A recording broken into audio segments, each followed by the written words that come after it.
أهلا بكم. المغرب يبهر العالم من جديد.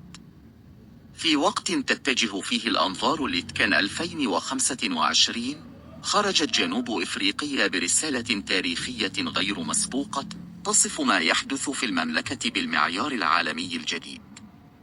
إليكم النص الكامل والمترجم إلى اللغة العربية.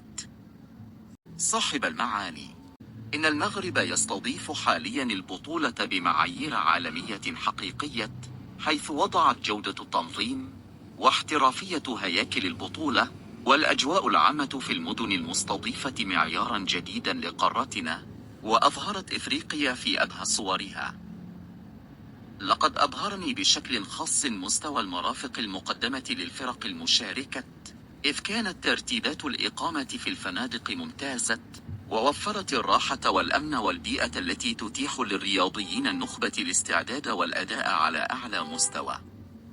كما عكست الخدمات اللوجستية للنقل، بدءا من حافلات الفرق الحديثة والمجهزة جيدا وصولا إلى كفاءة التنقل بين مواقع التدريب والملاعب وأماكن الإقامة، تخطيطا دقيقا واستثمارا كبيرا في البنية التحتية.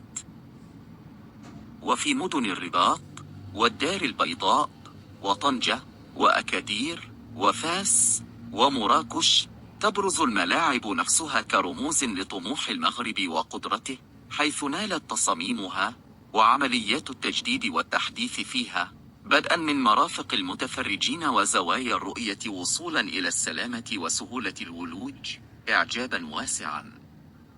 كما كانت جودة الملاعب العشب متميزة أيضا، بتوفير أسطح لعب متسقة ومثالية تسمح لكرة القدم الإفريقية بالتعبير عن كل ثرائها الفني والتكتيكي.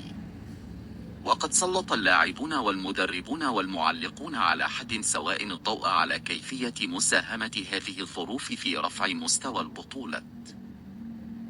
وبنفس القدر من التميز جاء التنظيم العام وحفاوة الاستقبال المحيطة بكأس إفريقيا. فقد كان الترحيب الممتد للوفود والمسؤولين والإعلام والمشجعين دافئا وسخيا في كل خطوة. كما خلقت احترافية الأمن والمتطوعين وفرق التنظيم المحلية بيئة آمنة وممتعة وحيوية. إن طيبة الشعب المغربي ملموسة في كل مكان، في الملاعب وفي الشوارع وفي الفنادق، وكان الدعم الشغوف لأسود الأطلس ملهما لنا جميعا نحن الذين نهتم بعمق بكرة القدم الإفريقية.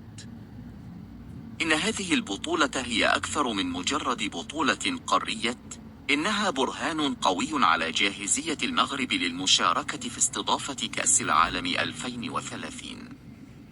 إن الاستثمارات التي ضخت في الملاعب والنقل والإقامة والبنية التحتية الأوسع، إلى جانب القدرة التنظيمية التي ظهرت خلال كأس إفريقيا، تبشر بالخير الكثير لعام 2030. إن المغرب يرسل رسالة واضحة إلى العالم مفادها أن إفريقيا قادرة على تنظيم أحداث رياضية عالمية كبرى وفقا لأعلى المستويات الدولية.